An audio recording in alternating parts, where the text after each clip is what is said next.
Welcome to the second video in a series I'm calling Yoga for Early Childhood Providers. This video is called Learning Through Play.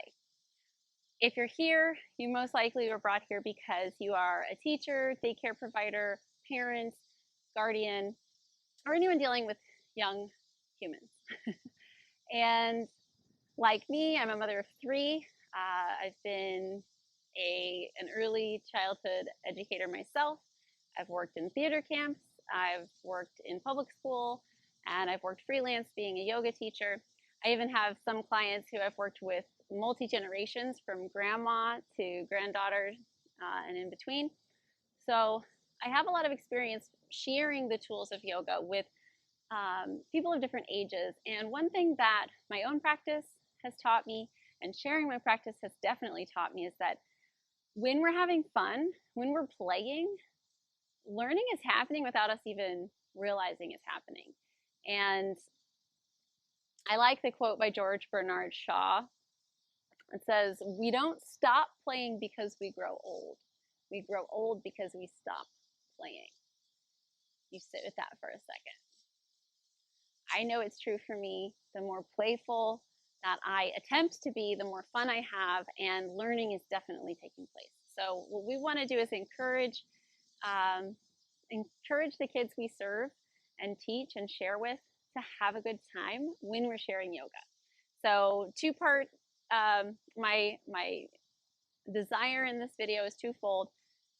Number one, to continue inspiring you, encouraging you to make it your own practice. So the first video is called Put On Your Mask First. Taking care of yourself is essential. Learning some of the tools of yoga for your own self-care is step one. And step two, after you've continued on that practice, is playfully sharing yoga with children. We don't want to shove it down their throats. We don't want them to roll their eyes or get upset when it's time to do yoga. We want them to want to be there and to move their bodies carefree, joyfully, experimentally, having fun. So I've got together some practices I think will serve you in that endeavor. These come from a card deck that I purchased after doing a Yoga for Kids workshop, and I love it. So it's called Yoga and Mindfulness for Children. I will provide a link in the video description for you.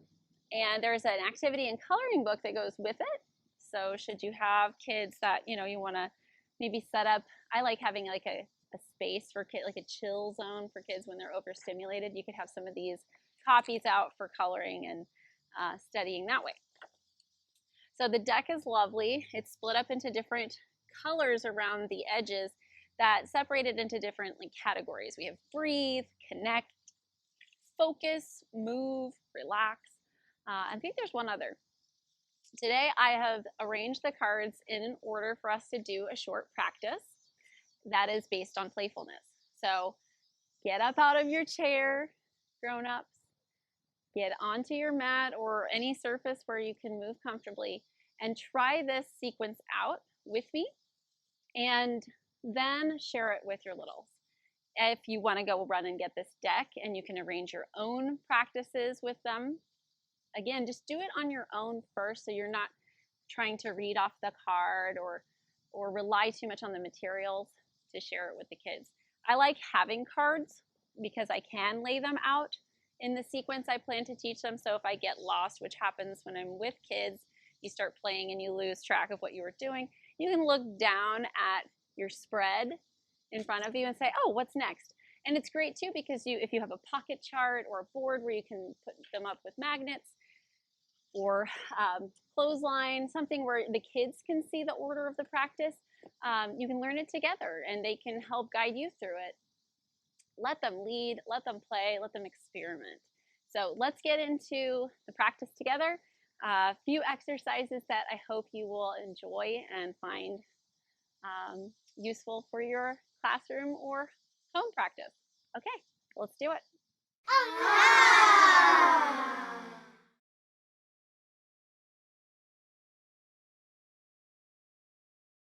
Okay, our first practice is called Breath of Joy. So you just start by standing with your feet apart and your arms at your sides. I would encourage maybe come back to that earthquake if they're very wiggly, or you can do 1, 2, 3, clap and get them focused.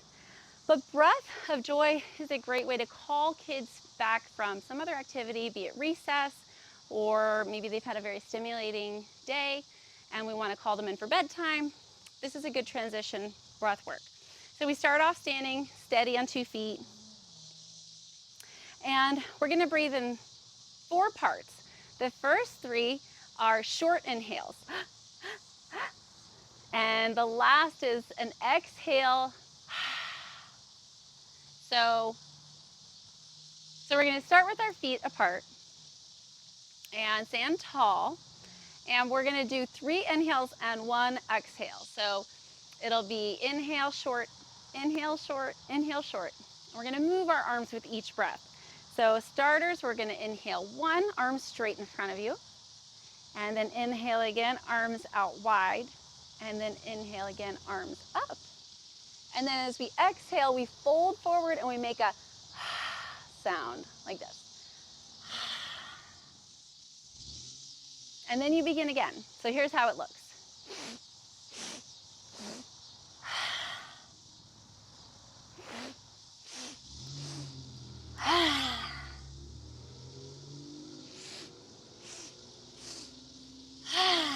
One more time.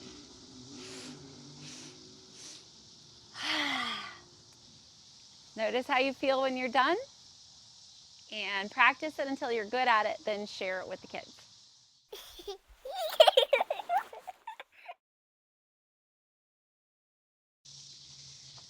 So after Breath of Joy, if you were doing a full sequence and you wanted to extend the lesson, you could go with a Connect card next. This Connect game is called Mirror Hands. And just like the image, you have the kids sit across from you or a partner, and you can start by having them press their palms up against one another and moving around, following a leader. So you have to signify who's the leader and who's going to follow. Have them switch roles. So you challenge yourself first by just letting them explore it, and then switching roles, letting them explore and play. But then you might say, can you do it without your hands touching? And then their hands are kind of separated. Or can you do it without speaking and only with your eyes and hands really follow one another? It can be really fun and giggly. In fact, I'll show you an example of me and my son trying this one out. Hi. Hi. Let's play mirror hands. Okay. All right, let's start with our hands here. Rub, rub, rub, rub, rub. Put some energy in. Put that energy in your body, anywhere you want. And then close your eyes. Put your hands in your lap. And when you open your eyes, we'll open our eyes together. And then we're going to play mirror hands, okay? And I'm the mirror and you are the mover. Got it? Got it? My eyes were closed. I didn't see your thumbs up. Okay, here we go. We'll count to 3. 1, 2, 3.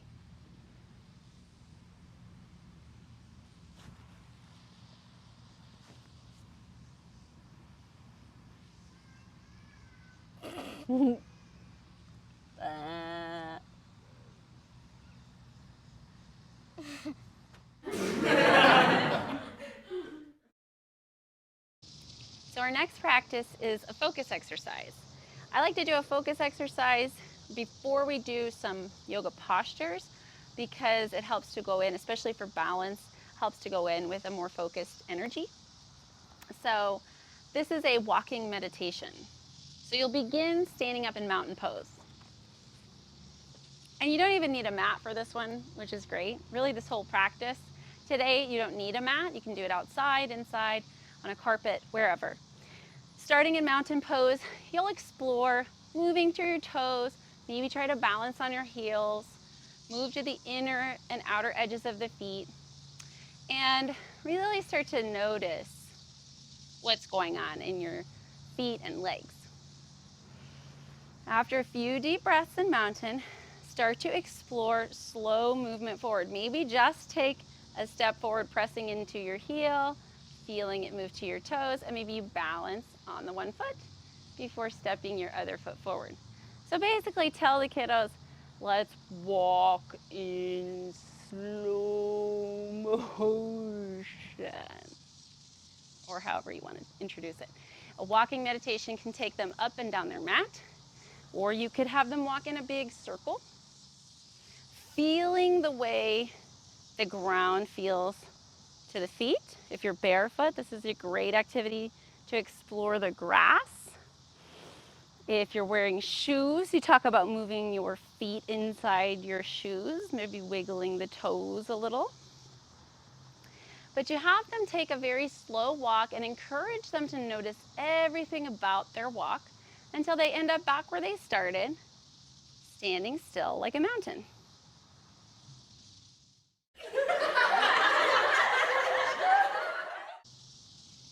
So next up are the movement cards, and these are where we see the classic yoga postures.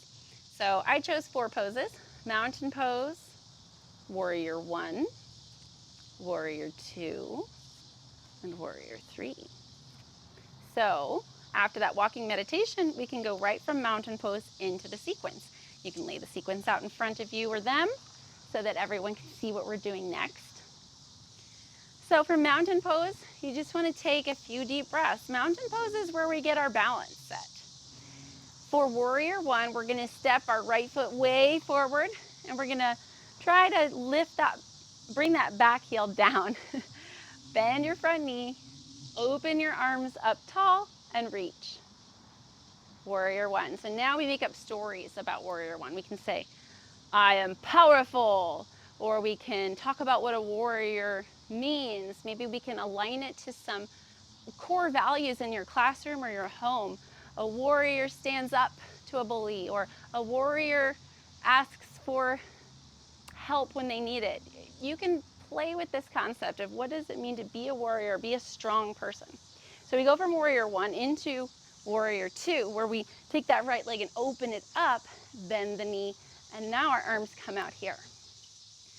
So warrior 2 is a lot more about the hip opening. This is for adults to know, not the kids so much.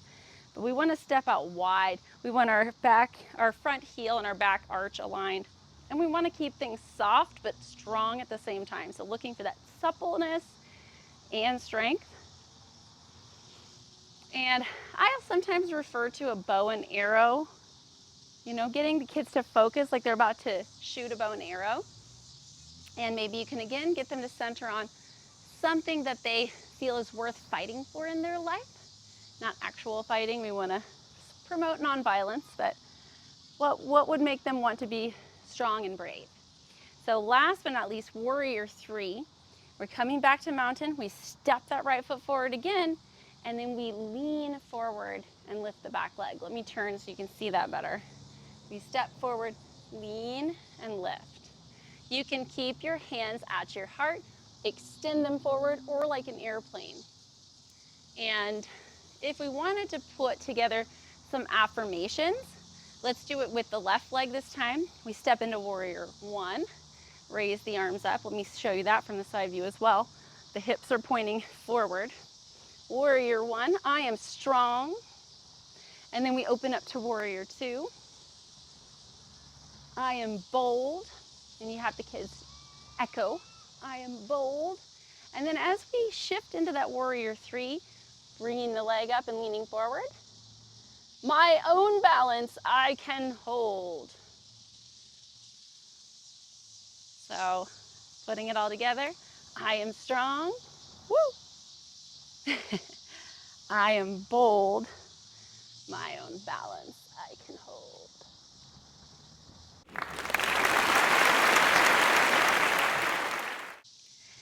So for our last practice, we'll do a relaxation exercise.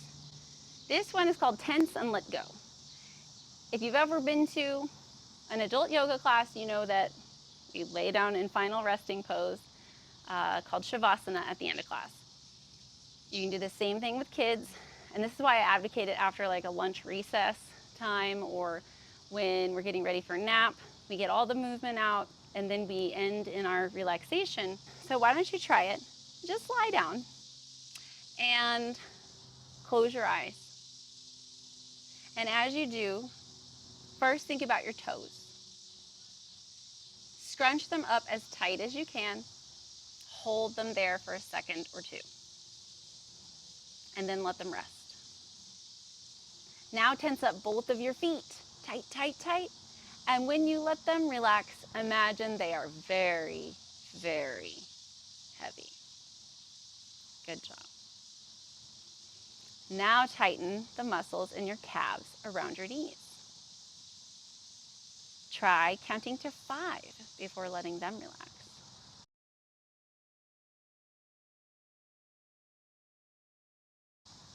Next, squeeze all of the muscles in your legs.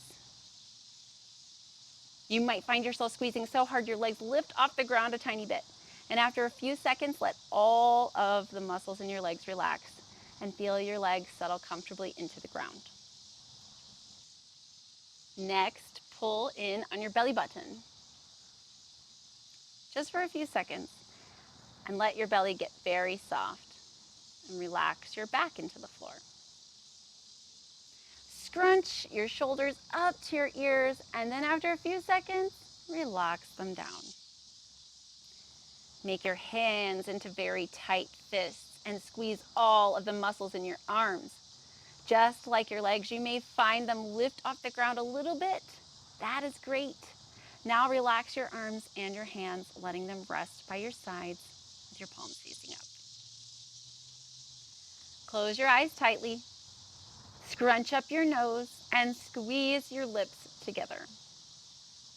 Hold your face in that tensed position for a few seconds, and then let your whole face relax. Take a breath in and out. Maybe exhale through the mouth. And then take a minute to pay attention to your whole body. If you notice any part that still feels uncomfortable or isn't very relaxed, tense it up, then let it go. And you've relaxed until you've relaxed each part of you. Rest for as long as you'd like. And I hope you feel that desire to stay in this position for a little while. And like I said, it can be a great way to transition to a nap or rest time. So try it, enjoy it, share it. I hope you liked today's practice of learning through play. One other thing I wanted to mention while we're on the topic of playfulness is to every now and then invite your students, your children, to teach you a yoga pose. So you can ask them, hey, what's your favorite pose? Or you can invite them to make up their own pose and name it and show you how to do it. Again, it's at this stage when they're young and their brains are still developing and they're still getting familiar with their bodies, what we really want to see is the connection and the awareness being cultivated. So doing poses with the right alignment, doing poses seriously, that's not until you progress or are an adult practicing. And even for the adults, I choose fun over being strict about it also. So I encourage you to go out and get this resource, the cards, the coloring book, and learn from it, read it, practice it, do it yourself. And if you have questions or comments, please share them in the comments below and I will respond. Good luck to you. Enjoy your kiddos, and may your days be happy, healthy, and full of love. Thank you.